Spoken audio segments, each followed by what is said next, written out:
মাত্র 7 মিনিট দুই দেশের পরমাণু অস্ত্র একে অপরের রাজধানীতে পৌঁছাতে এই সময়ই যথেষ্ট। তাই এই হুঁশিয়ারি কি শুধুই রাজনৈতিক চিত্রনাট্য, নাকি আসলেই যুদ্ধের ঘণ্টা বাজতে চলেছে? এদিকে পাকিস্তানের সেনাপ্রধান জেনারেল আসিম মুনির ভারতকে স্পষ্ট হুঁশিয়ারি দিয়ে বলেছেন, সার্বভৌমত্ব লঙ্ঘন করলে পূর্ণ শক্তি দিয়ে জবাব দেওয়া হবে। উত্তপ্ত হয়ে উঠেছে দক্ষিণ এশিয়ার রাজনীতি। কাশ্মীর হামলার জেরে দুই পরমাণু শক্তিধর দেশের মধ্যে ফের টানাটানি। কি বলছে ইসলামাবাদ, কি প্রতিক্রিয়া দিল্লির? দেখুন আমাদের এক্সক্লুসিভ ভিডিওটি। 26 পর্যটকের রক্তে রঞ্জিত পহেলগাঁও। ভারতের অভিযোগ, হামলার পেছনে পাকিস্তানের হাত থাকতে পারে। ইসলামাবাদ বলছে ভিত্তিহীন অপবাদ। কিন্তু এরই মধ্যে পাক সেনাপ্রধানের হুঁশিয়ারি, যুদ্ধের জন্য প্রস্তুত আমরা। রাওয়ালপিন্ডিতে সেনা কর্মশালায় জেনারেল মুনির বক্তব্য, পাকিস্তান শান্তি চায়, কিন্তু মর্যাদার প্রশ্নে কোনো আপোষ নয়।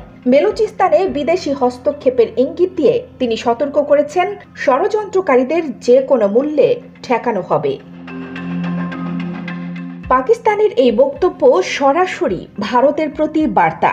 তারা বলতে চাইছে 1965 বা 1971-এর পুনরাবৃত্তি কোনোভাবেই হবে না। কিন্তু প্রশ্ন হলো, গোয়েন্দা তথ্যে কতটা সত্যতা, নাকি এটা কেবল অভ্যন্তরীণ রাজনীতির চাল? দিল্লির পাল্টা জবাব, আমরাও প্রস্তুত। প্রতিরক্ষা মন্ত্রী রাজনাথ সিং এর হুঁশিয়ারি, কাশ্মীর হামলার দায় যারা নেবে তাদের মূল্য চুকাতে হবে। একদিকে কূটনৈতিক তীব্র প্রতিযোগিতা, অন্যদিকে সীমান্তে সেনাদের প্রস্তুতি। বিশ্বের চোখ এখন দক্ষিণ এশিয়ার দিকে, কারণ এখানে কোনো মিসক্যালকুলেশন মানেই ভয়াবহ পরিণতি।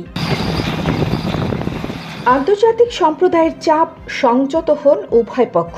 কিন্তু প্রশ্ন হলো, উত্তপ্ততা কি থামবে, নাকি অস্ত্রই শেষ কথা বলবে? আপনার মতামত জানান। এই উত্তেজনা কি কূটনৈতিক সমাধান পাবে, নাকি ফের এক যুদ্ধের দামামা? কমেন্টে লিখুন। এই রিপোর্টের আপডেট পেতে সাবস্ক্রাইব বাটনে ক্লিক করুন।